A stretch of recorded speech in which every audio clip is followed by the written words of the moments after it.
So మంచిగా మొహం అవన్నీ శుభ్రంగా కడుక్కున్న తర్వాత ఎప్పుడప్పుడు మింగండి. ఈ ఊరుతుంది అనే ఫీలింగ్ పోద్ది మనకి. లేకపోతే ఏమవుద్దంటే మీకు ఇంకా నాకు ఊరుతుంది అనుకుంటే మీరు మింగకపోతే పెద్ద చాలా లాలాజలం వస్తూ ఉంటది, అది ఉయ్యలేక చావాలి. సో ఇలాంటివన్నీ తీసేసేయండి. ఎప్పుడప్పుడు మింగండి. ఇప్పుడు నేను మింగాను, మాట్లాడేటప్పుడు కూడా మింగండి. సో దాని గురించి ఒక ప్రత్యేకమైన దృష్టి పెట్టకండి, నాకు లాలాజలం ఎక్కువ ఊరుతుంది. మీరు ఎలర్జిక్ రైనైటిస్ అన్నారు, దట్ ఈస్ ఫైన్, దానికి ట్రీట్మెంట్ ఉంది.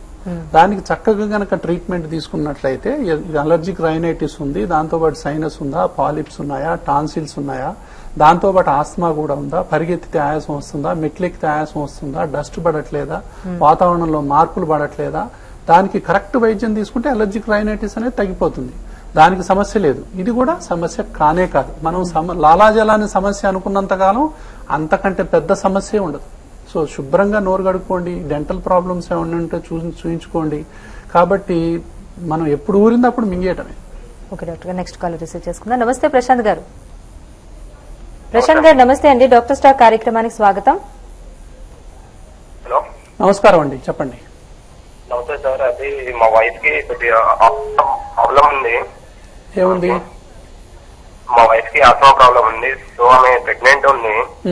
బాబు కూడా వచ్చే ఛాన్సెస్ ఉన్నాయని చెప్పి ఫోన్ చేసిన సార్. చాలా ఉందా అండి పాపం? అంటే ఆమె అప్పుడప్పుడు వస్తూ ఉంటది. చిన్న ఉన్నప్పుడు అయితే ఆమెకి చాలా ఉన్నాయంట అండి. చిన్నగా ఉన్నప్పుడు కూడా ఉందా? అంటే చిన్నప్పుడు జలుబు ఉందేమో ఆమెకు. చిన్న ఉన్నప్పటి నుంచి కొద్దిగా ఎక్కువ ఉన్నాయంట. కొద్దిగా పెద్ద అయిన తర్వాత అప్పుడప్పుడు అట్లా వస్తున్నాయి. అంటే ఈ జలుబు లక్షణాలు కూడా ఉండి ఉంటాయి, తెలుసుకోండి. అయితే ప్రెగ్నెన్సీలో ఈ యొక్క గురక ఉండటం వల్ల చాలా ఇబ్బందులు ఉన్నాయి. ఏంటంటే ఫస్ట్ ఈ హార్మోనల్ డిస్టర్బెన్సెస్ వల్ల గురక ఎక్కువైంది ప్రెగ్నెన్సీలో. తర్వాత ప్రెగ్నెన్సీ అవుతా ఉంటే కొంచెం లావు కూడా పెరిగిపోతారు. తర్వాత ఈ యొక్క లాస్ట్ పార్ట్ ఆఫ్ ప్రెగ్నెన్సీలో ఎక్కువగా ఈ గురక అనేది ఉంటుంది. అయితే దీనికి ఏంటంటే గురక వల్ల ఇక్కడ ఈ మొక్కతే కాదు, లోపల ఉన్నటువంటి బేబీ కూడా సఫర్ అవుతుంది. సో ఆక్సిజన్ అందక సఫర్ అవుతారు. దీని మీద ఇప్పుడు చాలా పెద్ద స్టడీస్ జరుగుతున్నాయి అన్నమాట. వాళ్ళు పుట్టటమే ఒక కొన్ని అవలక్షణాలతో పుట్టే అవకాశం కూడా ఉంటుంది ఒక్కోసారి.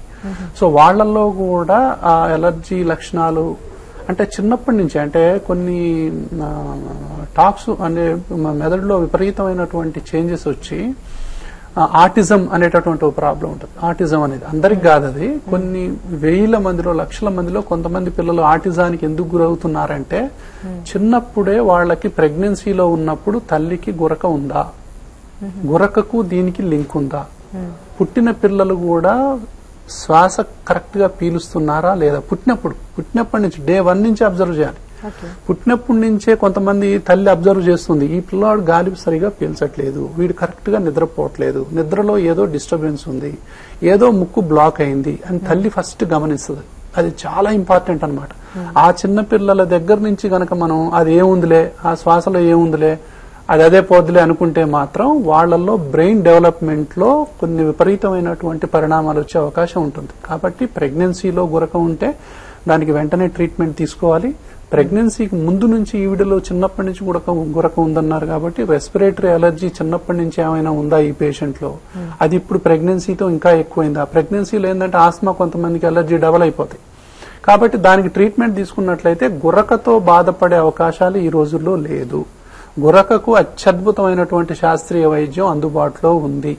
లైఫ్ స్టైల్ చేంజెస్ తో పాటు రెస్పిరేటరీ అలర్జీ ఏమన్నా ఉంటే కంట్రోల్ చేసుకొని ఇంకా ఎంతకీ తగ్గని దాంట్లో సిప్యాప్ అనేటటువంటి మిషన్, దాని తర్వాత ఇంకెన్నో చిన్న చిన్న మైనర్ సర్జరీలు, ఎన్నో రకాలైనటువంటి ఆప్షన్స్ ఇప్పుడు గురకకు అందుబాటులో ఉన్నాయన్నమాట. ఓకే డాక్టర్ గారు, మరి శ్వాస హాస్పిటల్స్ ఆధ్వర్యంలో ఎటువంటి అవగాహన కార్యక్రమాలు చేపడుతున్నారు? ఇప్పుడు అలర్జీ, ఆస్తమా, గురక వ్యాధుల మీద గత 15 సంవత్సరాలుగా ఈ సబ్జెక్ట్ ఎలాంటిదంటే ఇది ఒక వదిలేసిన సబ్జెక్టు.